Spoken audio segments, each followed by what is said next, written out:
दिल्ली, महाराष्ट्र, बिहार और यूपी जैसे सारे राज्यों में अब एक साथ ही चुनाव कराने को लेकर नरेंद्र मोदी सरकार ने बड़ा कदम उठा लिया है।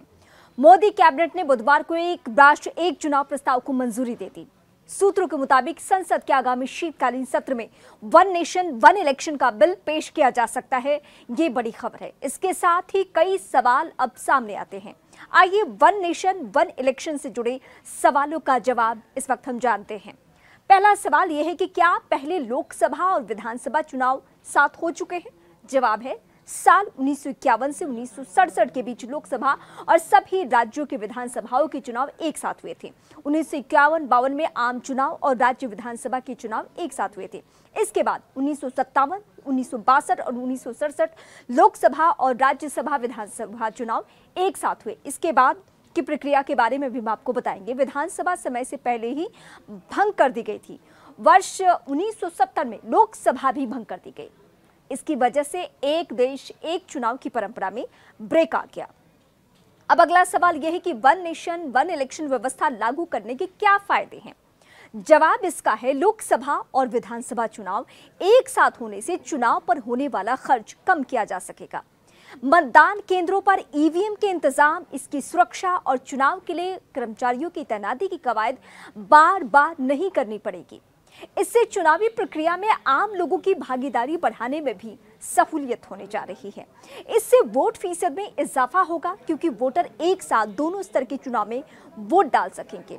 बार बार चुनाव होने के कारण कई बार लोग बेहद परेशान होकर अपने मताधिकार का इस्तेमाल नहीं करते हैं।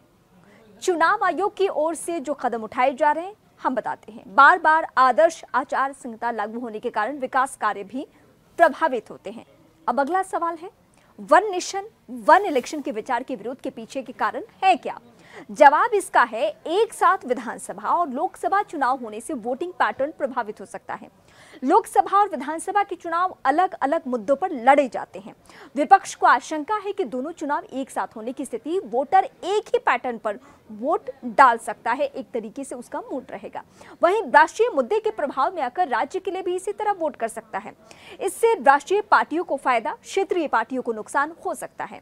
इसके साथ ही एक ही समय पर इतने बड़े पैमाने पर चुनाव कराना चुनौतीपूर्ण हो सकता है।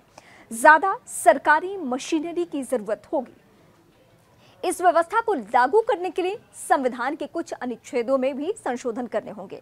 राज्यों से सहमति लेनी होगी और राज्य विधानसभाओं को भंग करना पड़ सकता है। जिन राज्यों में हाल में सरकार चुनी गई है उनकी ओर से इसका विरोध किया जाएगा। विपक्ष का क्या कहना है इस मुद्दे पर? विपक्ष का कहना है कि वन नेशन वन इलेक्शन की अवधारणा देश के संघीय ढांचे पर प्रहार है। एक साथ चुनाव कराने में तीसरी दिक्कत यह है कि अगर लोकसभा 5 साल की तय अवधि पहले ही भंग कर दी गई तो क्या होगा? देश में अब तक 5 से अधिक बार ऐसे मौके आए हैं जबकि लोकसभा तय समय से पहले भंग की गई है। अब अगला सवाल है चुनाव आयोग ने वन नेशन वन इलेक्शन के बारे में सुझाव कब दिया था? जवाब इसका है चुनाव आयोग ने पहली बार साल 1983 में इस बारे में सुझाव दिया था। उस वर्ष प्रकाशित भारत के चुनाव आयोग की पहली वार्षिक रिपोर्ट में इसका विचार आया था। विधि आयोग की ओर से 1999 में इसका विचार आया था। विधि आयोग ने चुनाव सुधार पर अपनी रिपोर्ट में एक साथ चुनाव कराने की सिफारिश की थी। साल 2015 की बात करेंगे जब कार्मिक लोक शिकायत कानून न्याय पर संसदीय स्थायी समिति, 2017 में नीति आयोग और 2018 में जस्टिस BS चौहान की अध्यक्षता वाले विधि आयोग ने एक साथ चुनाव पर अपनी मसौदा रिपोर्ट जारी की थी।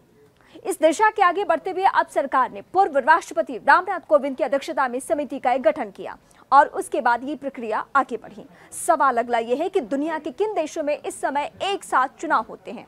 दुनिया के कई देशों में चुनाव एक साथ होते हैं। स्वीडन में हर 4 साल में आम चुनाव के साथ राज्यों और जिला परिषदों के चुनाव होते हैं। दक्षिण अफ्रीका में भी आम चुनाव और राज्यों के चुनाव साथ में आयोजित कराए जाते हैं, जिसके लिए अलग अलग वोटिंग पेपर भी दिए जाते हैं।